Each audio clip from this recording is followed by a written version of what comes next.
இந்த மும்மொழிங்கிறது கல்வித்துறையில கொண்டு வந்த ஒரு சிஸ்டம். அதாவது மாணவர்கள் 3 மொழிகளை ஸ்கூல்ல படிக்கணும்.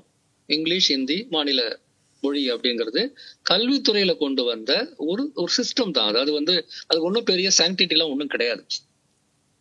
இந்த விஷயத்தை ரொம்ப தெளிவாக அண்ணா எதிர்கொள்ளும் போது ஒரு பிரச்சனை வந்தது.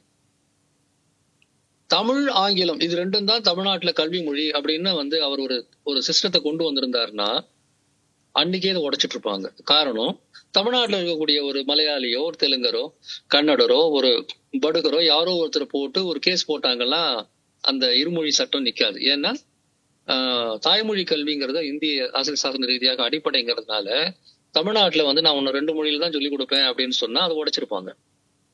அதனால அவர் என்ன செய்யறாருன்னா, ஆங்கிலம் அனைத்து இந்திய அளவுல யூனியன் ஆஃப் இந்தியாவினுடைய ஒரு ஆட்சி மொழியான ஆங்கிலம் கட்டாயமா தவிர்க்க முடியாது.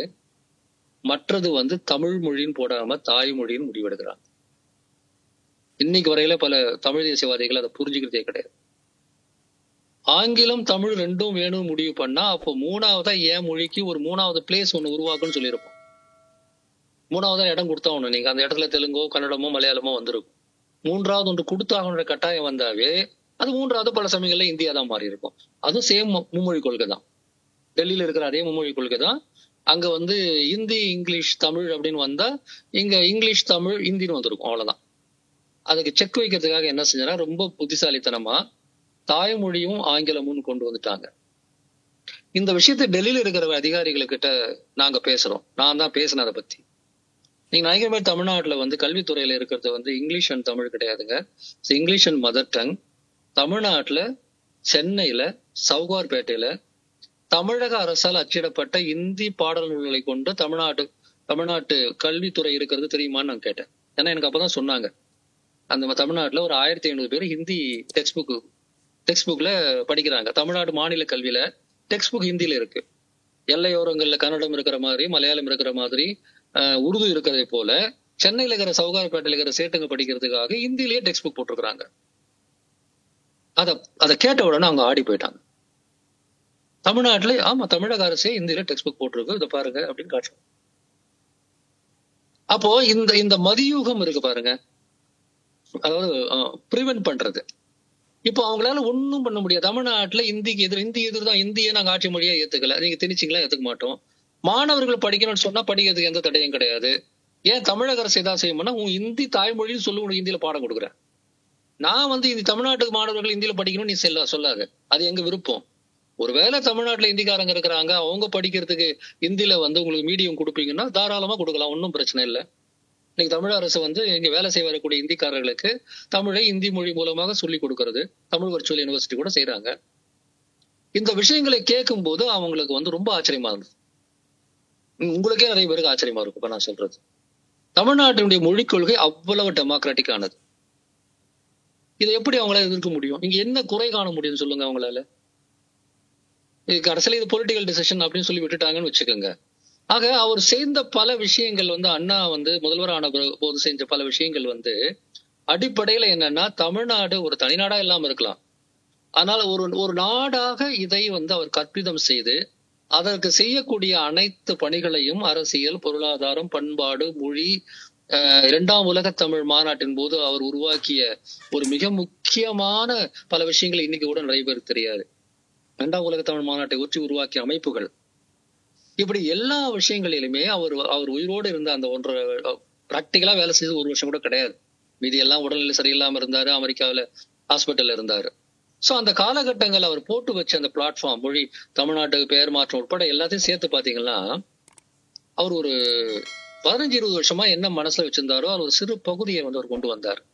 அந்த மீதியைத்தான் அதுக்கு அடுத்து வந்த அந்த ஆட்சி காலத்திலையும் அதுக்கு அடுத்த ஆட்சி காலத்திலையும் 76 வரையில் கலைஞர் தமிழ்நாட்டுல உருவாக்கின அந்த பலமான அஸ்திவாரங்கிறது அண்ணாவும் கலைஞரும் அந்த தொடர்ச்சி தான்.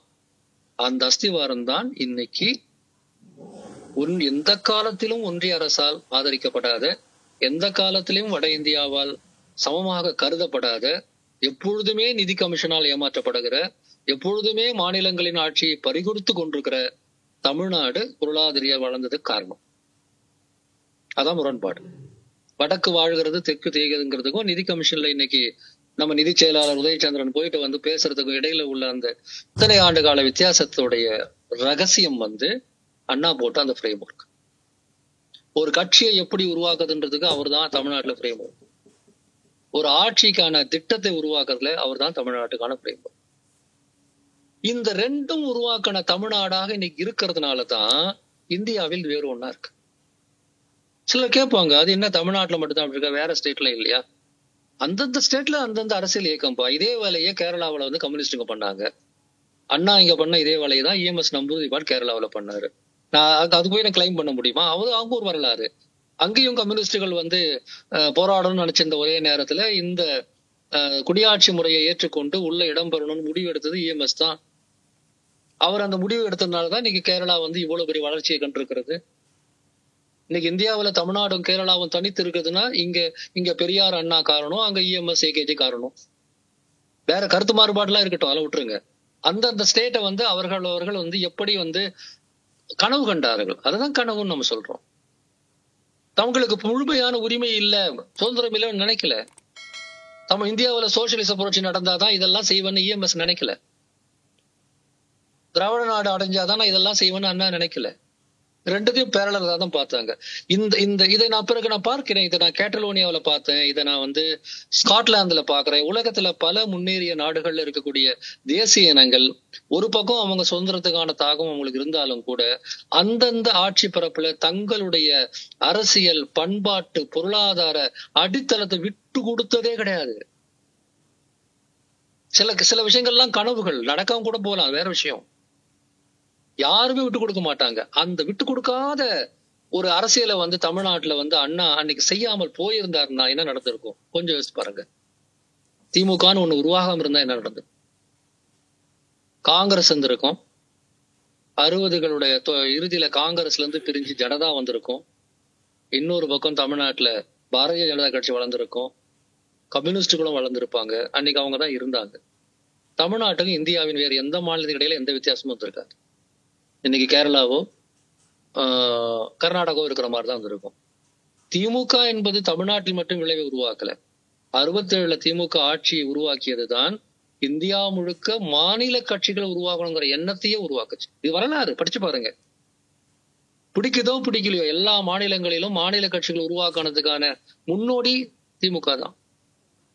49ல உருவாக்குறாரு. அப்போ அந்த திமுக மாதிரியான ஒரு கட்சியை வந்து ஒரு மாநில அளவுல வந்து ஆனா சர்வதேச உள்ளடக்கம் கொண்ட ஒரு கட்சியை வந்து உருவாக்கி தாய் கழகமான திராவிட கழகத்தினுடைய கோரிக்கைகளையும் கொள்கைகளையும் சமகாலத்து பிரச்சனைகளையும் சேர்த்து அதுக்கு ஒரு அரசியல் வடிவம் கொடுத்து ஒரு ஆட்சி அமைச்சதனுடைய முக்கியத்துவம் ரொம்ப பெருசுங்க. அதனாலதான் அவருடைய இறுதி காலத்துல பெரியார் ஒரு முறை அண்ணாவை பற்றி சொன்னார். அண்ணாவால முடிஞ்சது இந்தியாவினுடைய வரலாற்றில் the first non-Brahmin government. எல்லாத்த விட அதை விட ஒரு பெரிய சாதனை எனக்கு தெரிஞ்சு வேற எதுவும் கிடையாது. எந்த அரசர்களாலையும் முடியல, பிரிட்டிஷ்காரர்களாலையும் முடியல, அதுக்கு முன்னாடி ஆட்சி செய்த முகலாயர்களாலையும் முடியல. இந்திய வரலாற்றுல இந்த கவர்மெண்ட்ங்கிற ஒரு விஷயம் இருக்குது இல்லையா, சட்டம் போடக்கூடிய ஒரு அமைப்பு, அதுதான் அல்டிமேட். இல்ல, அந்த சட்டம் போடக்கூடிய அமைப்பை உருவாக்குறது அப்படிங்கிறது தான் வரலாறு. இலங்கையில என்ன நடந்தது? நாம் நமக்கான சட்டம் போடக்கூடிய ஒரு பார்லிமெண்ட்டை தானே உருவாக்க போராடணும். உலகம் முழுக்க போராட்டங்கிறது என்ன? மக்களுடைய ஆட்சி, நான் தான் என் தலைவிதியை தீர்மானித்துக் கொள்வேன், சாவரன்டி என்கிட்ட தான் இருக்குதுங்கிறது தான். அப்படிப்பட்ட சாவரன்டி முழுமையா அமையல்னாலும் கூட இந்தியாவினுடைய 2000 வருஷ வரலாற்றுல த ஃபர்ஸ்ட் நான் பிராமின் கவர்மெண்ட். இதை விட ஒரு சாதனை வேணுமா? அப்படின்னா முழுக்க முழுக்க அந்த மக்களை புறந்தள்ளிட்டு போனாரான்னா அதுவும் கிடையாது. அவர்கள் சாதாரணமாக எல்லோருடன் கலந்து வாழ்நாள் வாழணும் என்று சொல்லக்கூடிய பெருந்தகமே உடையவர் தான் அண்ணா. அவருடைய பேச்சுல அந்த வன்மமே இருக்காது. சைலண்டா செஞ்சார். முதல் சட்டம் சுயமரியாதை திருமண சட்டம். எனக்கு ரொம்ப ஆச்சரியமா இருக்கு. தமிழ்நாட்டில் இருக்கக்கூடிய பெண்ணியவாதிகள் பல பேரும் இதை பேசவே மாட்டேங்கிறாங்க. இன்னைக்கு எவ்வளவோ நம்ம வந்து பாலியல் நாட்டம் சார்ந்த பல்வேறு விஷயங்கள் எல்லாம் இன்னைக்கு பேசுற அளவுக்கு வளர்ந்துட்டோம். ஆனா அன்னைக்கு வந்து புரோகித முறைப்படி அல்லாத திருமணங்களை செய்து கொண்டவர்களுடைய திருமணத்தை இந்த நாடு அங்கீகரிக்கல. அவங்களுக்கு பிறந்த குழந்தைகளை அது இல்லீகல் என்று நினைத்தது. இந்தியாவினுடைய பெண் விடுதலை போராட்டத்துல அந்த ஒரு சட்டம் எவ்வளவு பெரிய மைல்கல். அது வெறும் தீகா கொண்டு வந்த பிரச்சாரத்தோட சட்டமா அது? ஒரு மனிதர் தனக்கு பிடிச்ச வேற ஒரு மனிதரை திருமணம் செய்து கொள்கிறார். 2 பேர் கல்யாணம் பண்ணிக்கிறாங்க. அவங்க 2 பேரும் இந்த முறையில கல்யாணம் பண்ணலன்னா அது இல்லீகல் என்று சொல்லக்கூடிய முறையை உடைச்சிட்டு அதுவும் லீகல் தான் என்கிற ஒரு முறையை கொண்டு வராங்கல்ல. அது சிவில் சொசைட்டில பெண் உரிமை தொடர்பாக, ஏன்னா அப்பவும் கூட அப்படி ஒரு சிஸ்டம் வராத போது கூட அதிகம் பாதிக்கப்படுவது பெண் தானே. ஒரு ஆண் சுயமரியாதை திருமணம் சட்டம் பண்ணிக்கிட்டாலும் ஆணுக்கு எந்த உரிமையும் பறி போறது இல்லை. ஆனா அப்பொழுதும் அந்த இல்லீகலாக இருக்கக்கூடிய நிர்பந்தத்தினுடைய அந்த துயரத்தை அனுபவிக்கிறது பெண் தான், அவங்க குழந்தைங்க தான். அதைத்தான் முதல்ல அவர் கொண்டு வர. ஒரு ஜனநாயக முற்போக்கான சிந்தனை உடைய ஒருவரால் மட்டும்தான் அப்படி திங்க் பண்ண முடியும். பேசுறது யாரும் ஒன்னா பேசலாம், ஆனா அதை சட்டமாக்கக்கூடிய அந்த துணிவு இருக்குல்ல. அவர் செஞ்சது 3 விஷயங்களை அவரே சொல்வார். இந்த 3 விஷயங்கள் இருக்கிற வரையில இந்த நாட்டை அண்ணாதுரை தான் ஆளுகிறான் என்று பொருள் சொல்வார். 1 சுயமரியாதை திருமணம், 2வது மாநிலத்துக்கு தமிழ்நாடு என்ற பெயர் மாற்றியது, 2வது இருமொழி கொள்கை. அந்த பெயர் மாற்றம் இருக்குல்ல, அதுக்கு பின்னாடி எவ்வளவு பெரிய வலுவான ஒரு போராட்டம். பாராளுமன்றத்துல 62ல அண்ணா அப்பதான் உள்ள போறாரு எம்பியா. தமிழ்நாட்டுல காஞ்சிபுரத்துல அவரை தோற்கடிச்சு காஞ்சிபுரத்து மக்கள்லாம் இந்தியாவுக்கே மிகப்பெரிய நன்மையை செஞ்சாங்க. ஒருவேளை அன்னைக்கு அவர் காஞ்சிபுரத்துல தோக்காம போயிருந்தாருன்னா எம்எல்ஏவா தான் இருந்திருப்பார். காஞ்சிபுரத்துல அவர் தோற்கடிச்சதன் காரணமாக அவர் மாநிலங்களவைக்கு போனார். அதுக்காக காஞ்சிபுரம் மக்களுக்கு நம்ம நன்றி சொல்ல வேண்டும். அங்க போகும்போது ஏற்கனவே கம்யூனிஸ்ட் கட்சி கொண்டு வந்த ஒரு தனிநபர் மசோதா, சென்னை மாநிலத்துக்கு தமிழ்நாடுன்னு பேர் மாத்தணும் அப்படிங்கிற ஒரு தனிநபர் மசோதா, அதை பி ராமமூர்த்தி அன்றைய கம்யூனிஸ்ட் கட்சி தலைவர் கொண்டு வந்தார். ஆனா அந்த மசோதா பார்லிமெண்ட்ல விவாதத்துக்கு எடுத்துக்கொண்டிருந்த போது வேற ஒரு போராட்டத்துல கைதாகி பிஆர் சிறையில இருக்கிறாரு. எனவே கட்சியினுடைய அடுத்த தலைவரான பூபேஷ் குப்தா என்கிற ஒரு பெங்காலி, அவர் அந்த மசோதாவை தாக்கல் செய்து பேசுறார். தமிழ்நாட்டுக்கு ஏன் தமிழ்நாடுன்னு பேர் வைக்கணும் அப்படின்ற மசோதாவை தாக்கல் செய்து பேசியது மேற்கு வங்கத்தை சேர்ந்த பூபேஷ் குப்தா என்கிற ஒரு பெங்காலி. தமிழ்நாட்டுக்கு தமிழ்நாடுன்னு பேரு வைக்க கூடாதுன்னு அவருக்கு எதிராக எழுந்து பேசிய அத்தனை பேரும் தமிழ்நாட்டு காங்கிரஸ்காரர்கள். இதான் அங்கிருந்து வினோதம். அங்க பூபேஷ் குப்தாவுக்கு ஆதரவாக ஒரே ஒரு குரல், மாநிலங்களவையில ஒத்தையாக திமுக போன அண்ணா. அந்த விவாதம் எல்லாம் நிறைய நீங்க கேள்விப்பட்டிருப்பீங்க, நேரம் இல்லை இதுக்கு மேல அதிகம் பேச. அந்த விவாதத்துல அவர் தமிழ்நாடு என்ற பெயரை பற்றி எல்லாம் சொல்லி ஏன் தமிழ்நாட்டுக்கு அந்த பெயரை வைக்கணும் அப்படின்னு சொல்லும் போது பார்லிமெண்ட்ல முடிவு எடுக்க முடியல. ஆனா ஒரு சரியான முடிவு எடுத்தாங்க. அது என்ன தெரியுமா? நான் சரியான முடிவுன்னு தான் சொல்லுவேன்.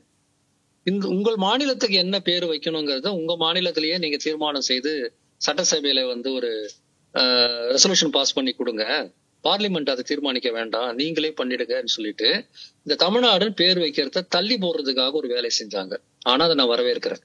ஒரு மாநிலத்தின் பேர் எப்படி இருக்குன்றது அந்த மாநிலம் தான் முடிவு பண்ணணும், பார்லிமெண்ட் முடிவு பண்ணக்கூடாது. அந்த மசோதா தோற்கடிக்கப்பட்டது.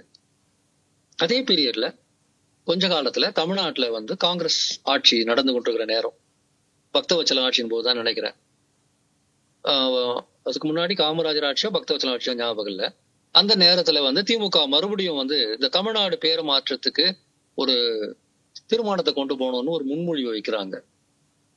அந்த அந்த நேரத்துல தமிழ்நாடு சட்டசபையில, அதாவது சென்னை மாநில சட்டசபையில காங்கிரஸ் பெரும்பான்மை, திமுக கொஞ்சம் பேரு, திமுகவுக்கு ஆதரவாக அப்போ இருந்த சில கட்சிகள், பிரஜா சோசியலிஸ்ட் கட்சி, அவங்க தான் முன்மொழிறாங்க. ஆக்சுவலா முதல்ல அவங்க தான் பேசுறாங்க. அவங்க எல்லாம் முன்மொழிந்த போது அந்த முயற்சி தோற்று போகுது. அப்போ அண்ணாவை கேக்குறாங்க, உங்களுக்கு தான் சட்டசபையில மெஜாரிட்டியே இல்லையே, எதுக்காக இதை முன்மொழிந்து தோல்வி அடையணும் அப்படின்னு அண்ணாவை கேட்கும் போது அண்ணா ஒரு பதில் சொல்றாரு. அது எங்களுக்கு தெரியாதா? எங்களுக்கு தெரியும், நாங்க தோத்து போவோம், எங்களுக்கு தெரியும். ஆனால் சென்னை மாநிலத்துக்கு, அதாவது தமிழ்நாட்டுக்கு தமிழ்நாடு என்று பெயர் வைப்பதை யாரெல்லாம் எதிர்த்தார்கள் என்பதை இந்த சமூகம் வரலாறும் புரிஞ்சு வச்சுக்கணும் இல்லையா, குறிச்சு வைக்கணும் இல்ல. இவங்கெல்லாம் தமிழ்நாடுங்கிறத எதிர்த்தாங்க அப்படின்னு, அதற்காக தான் செய்தோம், தோற்போன்னு எங்களுக்கு தெரியும். ஆனா தமிழ்நாடு என்ற பெயரை எதிர்த்தவர்கள் யார் என்பதை வரலாறு குறித்து வைத்துக் கொள்ள வேண்டும் என்பதற்காக தான் செய்தோம்னு சொன்னோம். ஆட்சிக்கு வராரு. அந்த மசோதாலாம் அது பிறகு அந்த தீர்மானத்தை நிறைவேற்றி கொண்டு வந்ததுலாம் உங்களுக்கு தெரியும். அது நிறைவேறத்தல் பத்திலாம் அவர் கவலைப்படல.